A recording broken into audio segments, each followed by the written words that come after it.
Forget the history books that say women belong on the ground.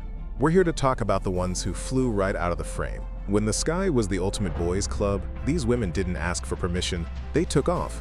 We're talking dusty runways, shaky planes, and impossible odds. Imagine, it's 1910. A woman named Raymonde de Laroche just stunned the world by getting her pilot's license. A decade later, Bessie Coleman is defying racism just to get into a cockpit. And then, there's Amelia Earhart, a name that became synonymous with adventure, freedom, and the endless horizon. They weren't passengers, they were pilots. They were told they were too fragile. They answered by breaking the sound barrier, commanding fighter jets and flying around the globe, solo. This story isn't about being good at flying, it's about being fearless at life. It's about the defiant, relentless will to rise. The sky was never the limit. It was just the starting line. This is Fearless in Flight, Women Who Conquered the Skies. Engines roar. The wind screams. A single pilot cuts through the clouds like a blade. She's not supposed to be here, but she is. From the dusty airfields of World War I to the silence of outer space, women have defied gravity and history itself. They have flown through gunfire, broken the sound barrier, and shattered every rule written to keep them grounded. These were not passengers of progress, they were its pilots. Amelia Earhart vanished into legend. Valentina Tereshkova orbited the Earth, and modern aviators command fighter jets, rockets, and rescue missions that save lives every day. This isn't just a story about flight. It's a story about defiance, courage, and the relentless will to rise. Because the sky was never the limit, it was only the beginning. The sky. It has always been the great unknown, limitless, untouchable, a place whispered about in myths and dared only by dreams. For centuries, humankind gazed upward and wondered what it might feel like to leave the earth behind, to soar where only birds belonged. But long before machines cut through clouds, the idea of women doing so was unthinkable. The world saw them as caretakers, not conquerors, dreamers, not doers. Yet somewhere beneath those same skies, a few refused to accept that their feet were meant to stay on the ground. They were told they were too fragile, too emotional, too feminine for the roar of engines and the violence of wind. But courage doesn't ask for permission. It rises in defiance, it builds wings out of will. As the 20th century unfolded, the sound of propellers carried a revolution, one not of armies, but of individuals. These women, daring and relentless, would challenge every boundary that chained them to Earth. In France, a woman named Raymonde de Laroche became the first to earn a pilot's license, stunning the world in 1910. Across the Atlantic, young girls watched from open fields, hearts pounding with the same rhythm as the engines above. They saw possibility written in vapor trails. The age of aviation had begun, and it would not belong to men alone. From dusty runways to war-torn skies, from record-breaking flights to vanished legends, women would rise, facing storms both in the air and within society itself. Each one carried a story of grit and grace, of freedom wrestled from the grip of doubt. Their machines were fragile, their odds impossible, but their spirits refused to break. The story of flight is not just about altitude or innovation. It is about defiance. It is about the human desire to look up and say, "Why not me?" And for women, that question changed everything. The sky stopped being a distant dream. It became a promise, a place where courage had no gender, where history could be rewritten in contrails. This is the journey of those who refused to stay grounded. The ones who took the impossible and turned it into motion. The women who looked at the horizon and saw not an ending, but a beginning. They became symbols of freedom, of rebellion, of possibility. This is their story, how they dared to touch the heavens and never let go. The dawn of the 1900s was an age of invention, but it was also an age of resistance. Machines began to rise, fragile contraptions of wood, canvas, and courage. The Wright brothers had barely proven flight possible, and already the sky had become a proving ground for the bold. But for women, it was forbidden territory. Aviation clubs denied them entry. Newspapers laughed at the idea. Yet somewhere amid the noise, a few voices rose against the wind. In France, Raymonde de Laroche stepped forward. Elegant, fearless, and unshaken by ridicule, she claimed her pilot's license in 1910, becoming the first woman in the world officially recognized to fly. Her biplane was crude, its wings trembling with each gust, but she soared with a steadiness that silenced doubt. Crowds gasped as she took to the air, her flight becoming a statement. Women could not only match men, they could master the same sky. Her courage ignited a spark. Soon, Hélène Dutrieu, Harriet Quimby, and other early aviatrices joined the air. Quimby, a journalist-turned-pilot, defied conventions of both class and gender. In 1912, dressed in her signature purple flight suit, she became the first woman to fly solo across the English Channel. The feat made headlines worldwide, not just for its danger, but for its symbolism. A woman had done what many men still feared to attempt. But behind every takeoff was a struggle. Mechanics refused to teach them. Airfields banned them. Sponsors laughed them off as novelties. Yet they persisted, funding their dreams with journalism, stage shows, or sheer willpower. Each flight became a protest, a declaration that the sky did not belong to one gender. Europe's fascination grew. Air shows featured women pilots performing daring stunts, looping and diving with reckless artistry. Crowds cheered, but many still called them Lady Daredevils, not aviators. The world admired their courage, yet refused to take them seriously. Still, their passion turned ridicule into recognition. War would soon come, and with it, new challenges. But in these early years, before uniforms, before medals, there was only the raw, unfiltered thrill of discovery. Every crash was a lesson, every flight a victory.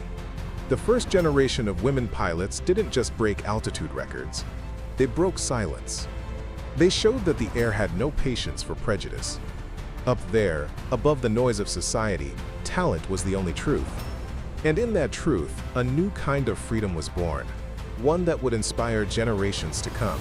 She was born in 1892, in a world that had already decided who she was allowed to be. Bessie Coleman came into life in a small Texas town, one of 13 children, her family working the cotton fields under the punishing sun. The daughter of a black mother and a Native American father, she knew early what barriers felt like. Poverty, racism, and sexism surrounded her like fences. But Bessie never learned to bow to fences. She learned to climb them. When she read about the miracle of flight, her heart caught fire. The thought of soaring above the earth, above the pain and prejudice of her time, became an obsession. But no flight school in America would take her. She was a woman, and she was black. Every letter she sent was returned with rejection. Still, Bessie refused to let the dream die. If the sky had no color, why should its gates? She decided to leave everything she knew. In 1920, with the help of black newspaper publisher Robert Abbott, she sailed to France, alone, without knowing the language, carrying nothing but determination. There, she trained at the Caudron Brothers School of Aviation, mastering the controls of fragile biplanes that demanded equal parts skill and courage. Her instructors called her fearless. Her classmates called her Brave Bessie. In June 1921, Bessie Coleman earned her international pilot's license from the Fédération Aéronautique Internationale, becoming the first black and Native American woman in the world to do so. When she took off into that French sky, she carried more than her own dream. She carried the hopes of every woman told no, every person denied a chance because of the color of their skin. Returning to America, she found a country both fascinated and skeptical. Crowds gathered to watch her fly, but the same society that applauded her in the air tried to silence her on the ground. Bessie turned air shows into platforms of protest and pride. She performed death-defying stunts, barrel rolls, loops, dives, while using her fame to speak against racial segregation. She refused to perform for segregated audiences, even when it cost her money and opportunities. Her flight was not entertainment. It was empowerment. In one of her most famous shows, she soared above a field packed with thousands, twisting her plane into impossible angles. The crowd gasped as she dove toward the earth, then rose again like a streak of bronze lightning. Reporters wrote about her skill, but those who saw her knew it was something deeper. She wasn't just flying a plane. She was rewriting gravity itself. She dreamed of building a flight school for black aviators, a place where others like her could learn without prejudice. Every dollar she earned went toward that goal. She said, quote, "The air is the only place free from prejudice." And in those words, she captured the essence of flight itself, a space above hate, above fear, where only courage mattered. But courage comes with risk. In 1926, during a test flight for an upcoming show in Jacksonville, Florida, Bessie was in the passenger seat when her plane malfunctioned. She wasn't wearing a seatbelt, planning to survey the terrain below for her parachute jump. The plane flipped suddenly, throwing her from the cockpit. She fell to her death at just 34 years old. The pilot died moments later when the aircraft hit the ground. The nation mourned. Thousands came to her funeral, led by civil rights activists and aviators who saw her not as a performer but as a pioneer. They carried her name like a banner, a reminder that she had cracked open the sky for others to enter. Her dream of a flight school didn't die with her. It became the foundation for generations of black pilots who followed, from the Tuskegee Airmen to modern aviators who still speak her name with reverence. Bessie Coleman never saw the world she imagined, but she built its runway. Every woman, every pilot of color who took flight after her stands on the wings she forged. She proved that no matter how heavy the chains of history, there will always be those who rise above them. Her story is not a tragedy. It is a testament. Because somewhere, high above the clouds, Bessie Coleman still flies, reminding the world that the sky belongs to everyone brave enough to claim it. She was born in 1897, when flight was still a fantasy and the sky was nothing more than a dream painted across the clouds. Amelia Earhart grew up chasing horizons, fearless, restless, and unwilling to be told what a woman could or could not do. As a child, she built ramps and launched makeshift sleds from rooftops, declaring that she was flying. Her spirit was already airborne long before her first plane ever left the ground. When she saw her first aircraft at a county fair, it was old and worn, a patchwork of canvas and wires. Most people walked past it without interest. Amelia stood still, captivated. It wasn't beauty she saw, it was possibility. The machine whispered to her something that no rulebook or social norm ever could: freedom. Years later, when she finally took her first flight as a passenger, she felt her world tilt. "As soon as we left the ground," she said, "I knew I had to fly." Amelia worked odd jobs: photographer, nurse, social worker, saving every cent she could for flying lessons.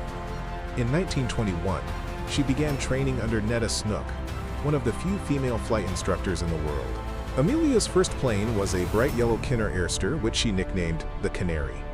It was fragile, noisy, unpredictable, but it became her wings. She would spend hours in the cockpit, defying winds and expectation alike, carving her name into the skies of California. By the mid-1920s, Amelia Earhart had set her sights higher. She became the first woman to fly solo above 14,000 feet, a feat that drew national attention. But what made her remarkable wasn't only her skill, it was her quiet rebellion. In a world still caged by tradition, she embodied independence. Her short hair, her leather jacket, her calm confidence, she didn't fit the mold, and she never tried to. In 1928, history came calling.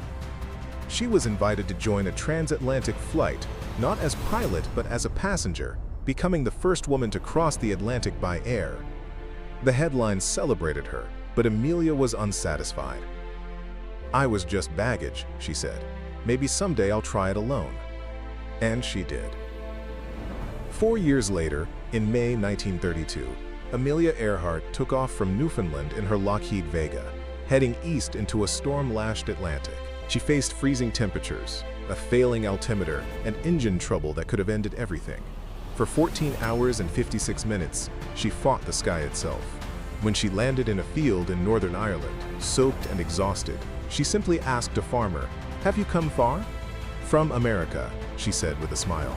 She had just become the first woman, and only the second person ever, to fly solo across the Atlantic.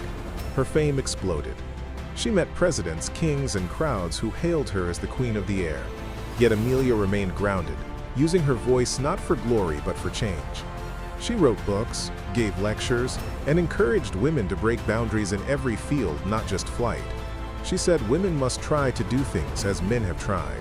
When they fail, their failure must be a challenge to others. Every record she set became a message. Women could be bold, intelligent, and unstoppable. She broke speed records, altitude records, and distance records, flying coast to coast across the United States. She founded the 99s, an organization for female pilots that still exists today. To young girls, she became a living symbol of what courage looked like in motion. But Amelia Earhart's hunger for the unknown could not be contained. She began planning her most daring challenge yet, a flight around the world.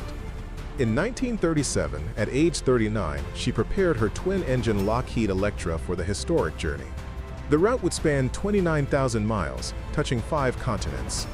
The world watched as she and her navigator, Fred Noonan, lifted off from Miami, each leg of the trip pushing the limits of endurance and technology. They crossed Africa, India, and the Pacific Islands, navigating through rough weather, unreliable maps, and mechanical fatigue. Then, on July 2, 1937, somewhere between Lae, New Guinea, and Howland Island, radio contact was lost. Her final transmission was faint, uncertain, fading into static. "We are running north and south."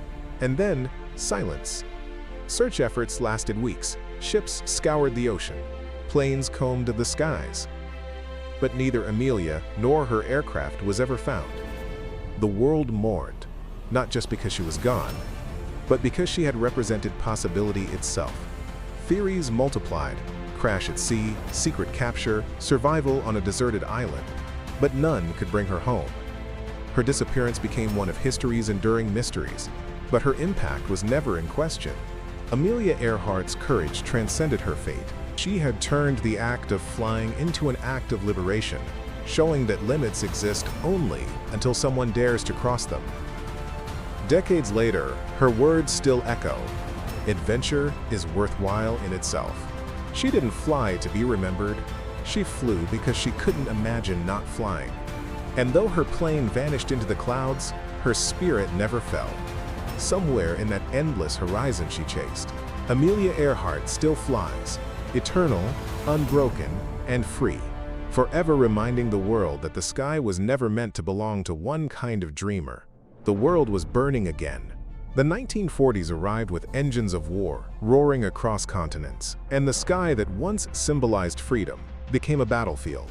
Nations needed pilots, thousands of them, and while men marched to the front lines, women looked upward and saw their chance. They had trained, they had waited, and now history was calling. For the first time, the world would witness women not just as dreamers of flight, but as defenders of it. In the United States, the call came quietly. The Army needed more pilots to ferry planes, test aircraft, and train cadets. But there weren't enough men to fill the cockpits. A bold woman named Jacqueline Cochran stepped forward, determined to prove that women could handle the same machines, the same danger, and the same discipline. She helped form the Women Air Force Service Pilots, better known as the WASP. They weren't soldiers on paper, but in the air, they carried the weight of war. Over 1,000 women answered the call. They trained in dusty Texas fields, flying everything from trainers to bombers, often with aircraft so temperamental that experienced pilots hesitated to touch them. They ferried new planes from factories to military bases, towed live targets for gunnery practice, and tested damaged aircraft that no one else wanted to fly. Their missions were dangerous, their pay unequal, and their recognition non-existent. Yet they flew with purpose, knowing that every takeoff brought them one step closer to proving the impossible. They faced scorn from male officers who doubted them, and danger from machines that gave no mercy. 38 WASP pilots would die in service, their coffins sent home without military honors, their flags absent from the ceremony. Still, they pressed on. They named their planes, painted their lips red before flight, and laughed in the face of fear. They knew they weren't just fighting for victory in the war. They were fighting for a place in history. Across the ocean, another group of women took to the skies with even greater peril. In the Soviet Union, the air was thick with fire and smoke, but the call of duty silenced every doubt. These were the 588th Night Bomber Regiment, an all-female squadron trained to strike under the cover of darkness. The Germans called them Nachthexen, the night witches, because their small wooden planes made a faint whooshing sound as they glided through the dark, dropping bombs with haunting precision. The pilots flew without parachutes, their planes unarmed and unarmored, vulnerable to every shot. They would cut their engines mid-air to approach silently, glide to their targets, release their bombs, and then climb back into the night before the enemy could react. Some flew as many as 8 missions in a single night. They were cold, exhausted, and constantly hunted, but they never stopped. Marina Raskova, their founder, inspired them with one rule: never give up the sky. The night witches struck terror into the hearts of German soldiers. Whenever a Soviet attack came from above, the men whispered, "The witches are here." The women wore their nickname with pride. They flew in planes made of canvas and wood, using maps drawn by hand, and compasses that barely worked, yet they hit their targets with deadly accuracy, earning more than 24 Hero of the Soviet Union medals before the war's end. In Britain, another silent army of women pilots took flight. The Air Transport Auxiliary, or ATA, was formed to deliver aircraft from factories to airfields, freeing male pilots for combat. These women flew everything the Royal Air Force could produce: Spitfires, Hurricanes, Lancasters, often without radios or instruments. They navigated by landmarks and instinct, crossing a country under constant threat of invasion. Pauline Gower led them with quiet authority, ensuring that every woman received equal pay for equal flight hours. The first time such equality was ever recognized in the British military system. Their work was invisible to most, but without them, the Royal Air Force would have been crippled. Every fighter that reached the front lines carried the unseen fingerprints of a woman who had risked her life to deliver it. They flew through fog, storms, and enemy fire, their courage unacknowledged but unshakable. From Texas to Moscow, from London to Berlin, the skies became a battleground of equality. Women were no longer just symbols of hope. They were warriors of necessity. They flew through flak, over oceans, across war zones, proving that bravery had no gender. When the war finally ended, their uniforms were folded away, their service dismissed, their names omitted from medals and monuments. The WASP program was disbanded without military honors.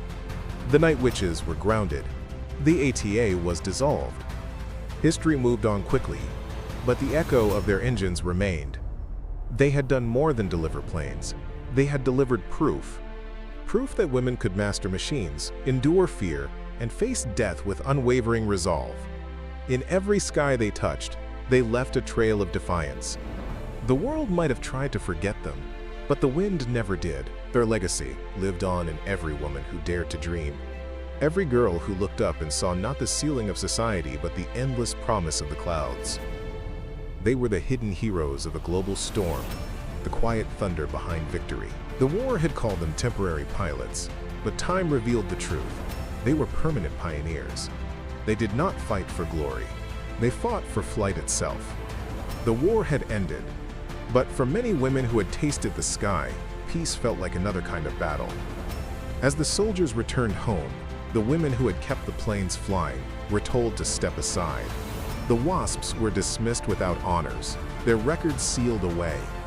The Air Transport Auxiliary in Britain was dissolved. The Night Witches were grounded.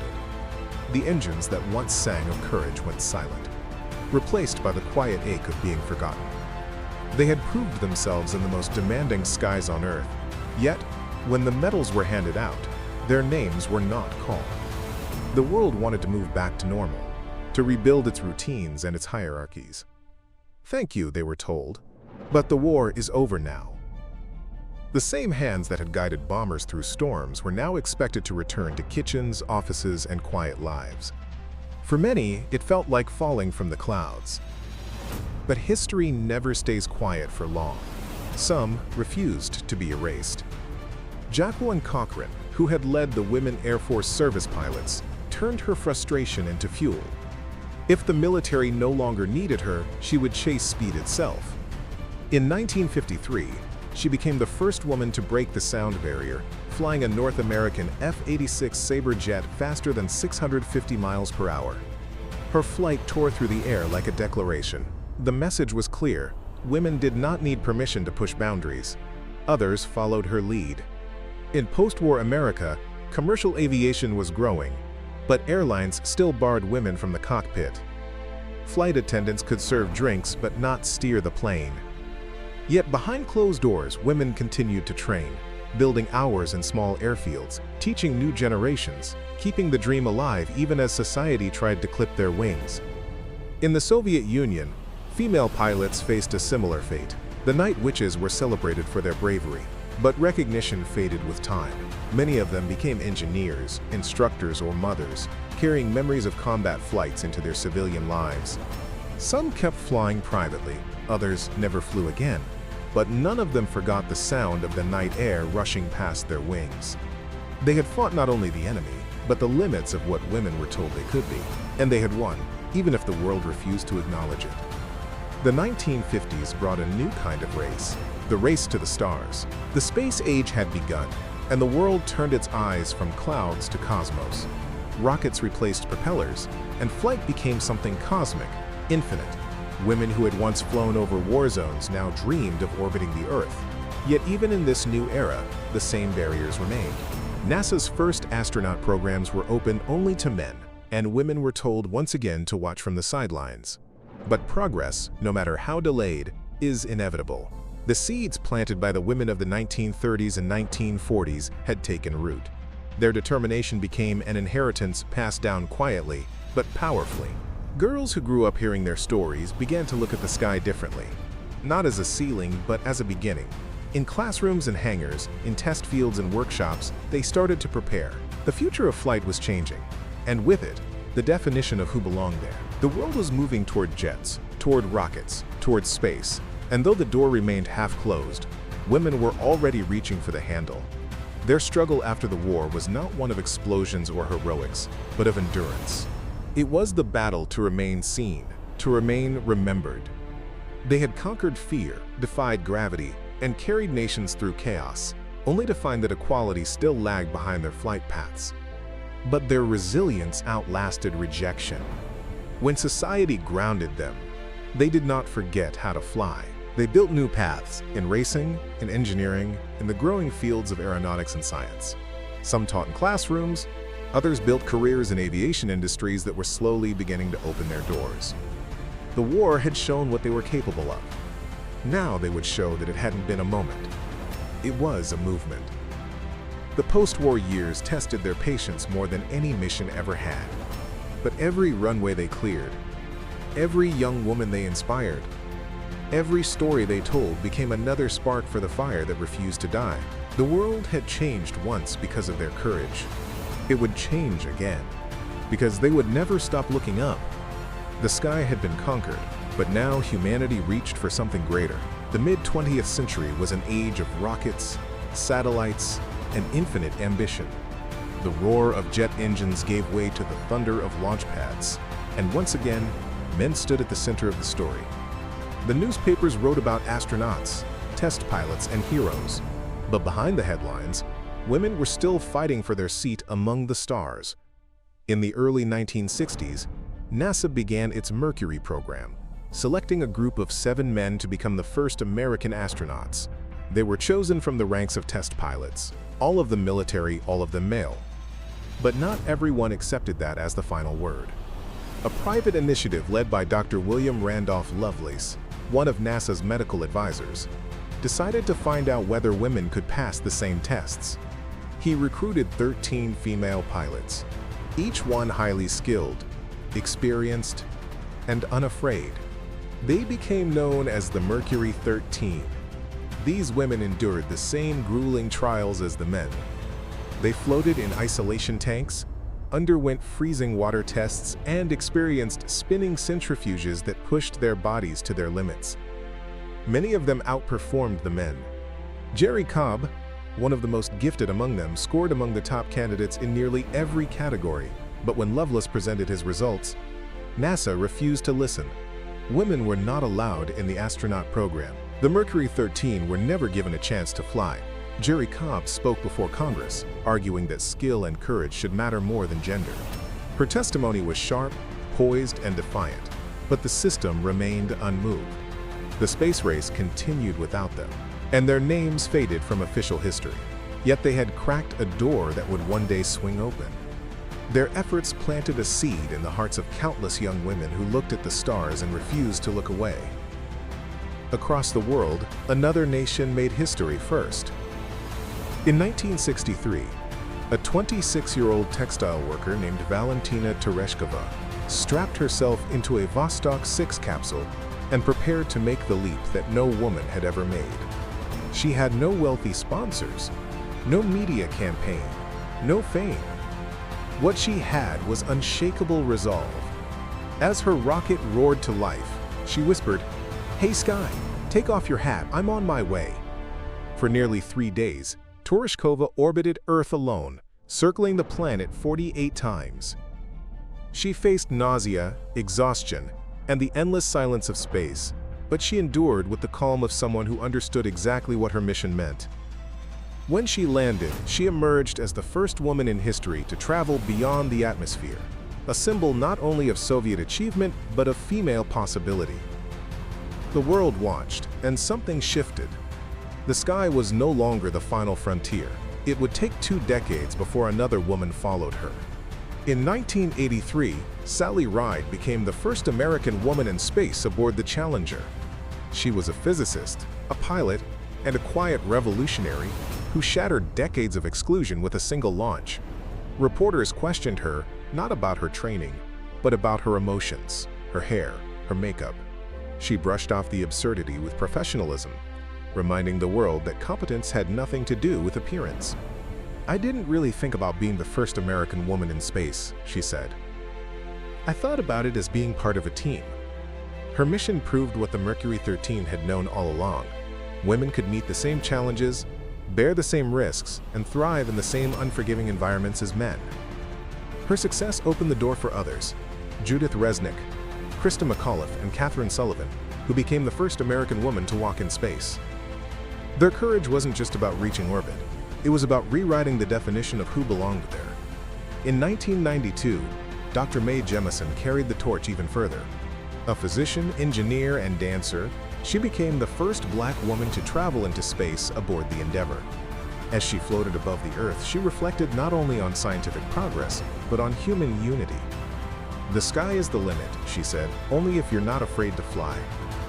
Her presence among the stars was more than symbolic.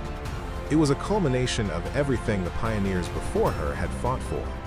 From Raymonde de Laroche to Bessie Coleman to Amelia Earhart. Each mission, each breakthrough, carried the weight of every woman who had once been told no. The journey from the first fragile biplane to the boundless void of space was not a leap. It was a climb, powered by generations of determination. Women were no longer passengers in history. They were pilots steering it. By the turn of the century, more women joined the ranks of astronauts, engineers, and mission commanders. Eileen Collins became the first woman to command a space shuttle flight, guiding Discovery into orbit with precision and calm authority.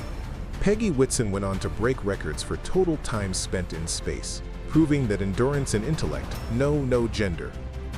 From the fields of France to the vacuum of space, women had traveled farther than anyone once believed possible. The journey was never easy, and the battles were far from over, but they had changed the narrative of flight forever. The sky had once been their ceiling. Now it was their starting point. They had gone beyond Earth, beyond fear, beyond the boundaries of imagination. And as their ships circled the planet, a quiet truth echoed through the stars. Every generation of women who dared to fly had brought humanity closer to the heavens. Their wings had evolved from wood to steel to flame, but their purpose remained the same: to prove that no frontier, not even space itself, could silence the will to rise. The 21st century dawned with new horizons and new heroes. Flight was no longer a marvel of mechanics. It was a living network that connected the world. And within this vast sky, women continued to lead, innovate, and inspire. They were no longer fighting for permission to fly. They were shaping the future of aviation itself. In air traffic towers, cockpits, and laboratories, women's presence became the new normal. The barriers that once seemed immovable had been broken so thoroughly that a new generation grew up without knowing they ever existed. Pilots like Tanny Jo Schultz, who calmly landed a crippled Southwest Airlines jet in 2018, embodied professionalism under pressure. Her voice over the radio, steady, precise, and composed, saved lives and reminded the world that leadership in the sky knows no gender. In the military, women soared higher than ever before. Fighter pilot Nicole Malachowski became the first female pilot to fly with the U.S. Air Force Thunderbirds, breaking into a squadron long seen as the symbol of precision and power. She proved that skill and grace could coexist with speed and strength. Other aviators like Mette Gruenvold in Norway and Mariam Al-Mansouri in the UAE carried the banner of female excellence across borders, commanding fighter jets, leading missions, and redefining what heroism looked like in uniform. But not every trailblazer wore flight gear. Engineers, designers, and scientists were quietly revolutionizing aviation from the ground up. Women like Gwyneth Shotwell, president of SpaceX, steered companies that looked not just to the clouds, but to Mars. Her leadership wasn't framed by gender, it was driven by results. She built rockets that returned safely to Earth, cutting the cost of space travel and changing the future of exploration. Every successful landing was more than a technological triumph. It was the continuation of a legacy that began with fragile wings and boundless dreams.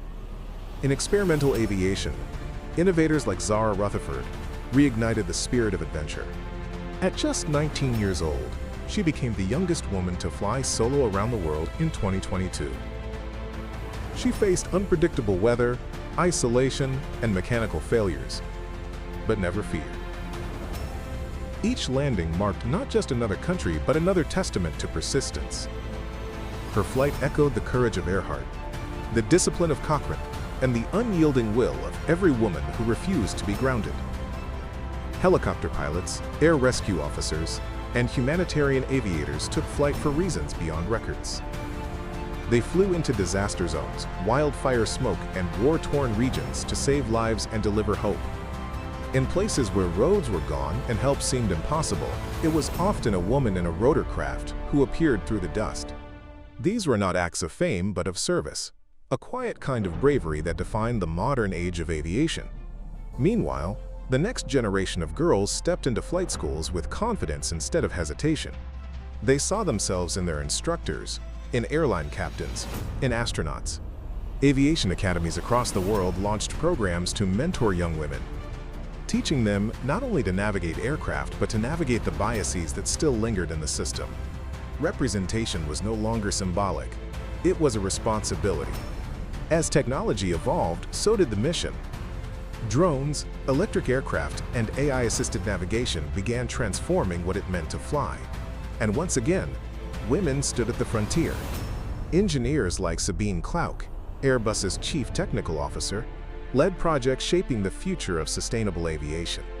Innovators were designing aircraft powered by hydrogen, rewriting the definition of clean flight. The same spirit that once took women from fields to cockpits now guided them toward a cleaner, smarter sky. In every corner of the aviation world, their fingerprints were there, on the wings, the code, the missions, and the history being written in real time. The sky that once belonged to the few had become a place where diversity was strength. The voices once silenced had become the ones steering progress forward. From the first trembling takeoff of Raymonde de Laroche to the smooth, controlled ascent of rockets and electric jets, women had carried flight through every transformation. Their courage was not confined to the past. It lived on in every contrail that streaked across the horizon. The dream of flight was never about defying gravity alone. It was about defying limits. And for women who dared to chase the clouds, there had never been any limits at all. Today, as aircraft soar higher, faster, and greener, the spirit of those early pioneers remains in every engine's hum. The next generation of aviators is already on the rise. And among them are girls who don't just want to fly, they want to lead, command, and build what comes next. The world has changed, but the mission endures: to look up, to rise above, and to prove, once again, that fearless flight begins not with wings, but with will. The sky was no longer a boundary but a gateway, and the legacy of women aviators had become a compass pointing toward the future. What began as a struggle for acceptance had transformed into a movement that redefined what it meant to lead, explore, and inspire. Across continents and cultures, the daughters of those first fearless flyers were now shaping the next era of flight, one built not only on courage but on innovation, equality, and vision. In classrooms and hangars, young girls studied the same charts and instruments that once seemed off-limits to them. Their heroes were no longer distant names in textbooks, but living examples. They watched pilots like Shaista Wise, the first Afghan-born woman to fly solo around the world, who carried a message of empowerment to every country she visited. Her mission was not about proving herself, but about proving what was possible. Each airport she landed at became a classroom without walls, where she told children that dreams could be engineered and flown. Aviation organizations began to recognize the power of diversity not as a slogan, but as a necessity. Airlines, space agencies, and defense programs actively recruited women into leadership positions, acknowledging that inclusion wasn't just moral. It made the skies safer, smarter, and stronger.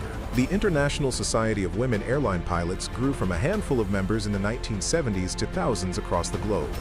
In NASA, women now commanded missions, designed spacecraft, and trained astronauts, continuing the work that pioneers like Sally Ride and Eileen Collins had begun. The world also began to look up at new kinds of skies, digital ones filled with drones, satellites, and unmanned explorers. Here, too, women stood at the forefront. Engineers like Diana Trujillo, who helped lead NASA's Mars rover mission, guided machines millions of miles away with the same precision once reserved for aircraft. Her story, from cleaning houses to leading interplanetary exploration, became a symbol of how far determination could fly. In Africa, women pilots used their skills to deliver medical supplies to remote regions, turning aviation into an instrument of life rather than luxury. In India, Captain Zoya Agarwal commanded the longest all-female flight crew across the North Pole, shattering one of aviation's most daunting routes. These were not isolated milestones. They were threads in a larger tapestry woven from courage and consistency. Every takeoff carried not just passengers but proof that equality had taken flight. Even in entertainment and media, stories of women aviators returned to the spotlight. Documentaries, books, and films revived the legacies of forgotten flyers, giving them the recognition history had long denied.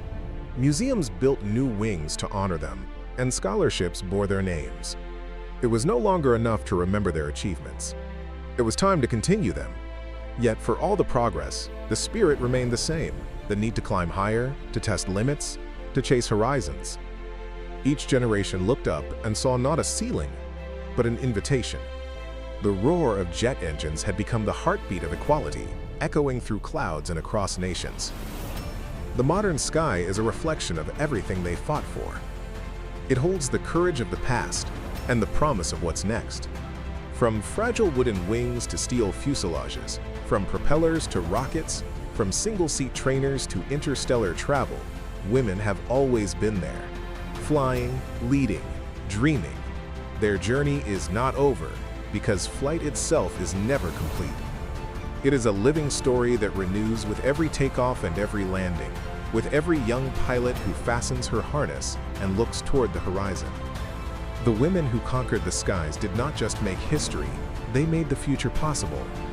And as engines ignite and the world once again watches the clouds part, their legacy whispers through the air: the sky was never the limit. It was only the beginning. The story of women in flight is not one of conquest, but of persistence. From fragile biplanes to orbiting space stations, their journey has been a testament to the strength that rises when the world says no. Every generation built upon the courage of the one before, transforming struggle into legacy and legacy into freedom. They did not just learn to fly, they taught the world what it means to rise. Today, their wings span every horizon.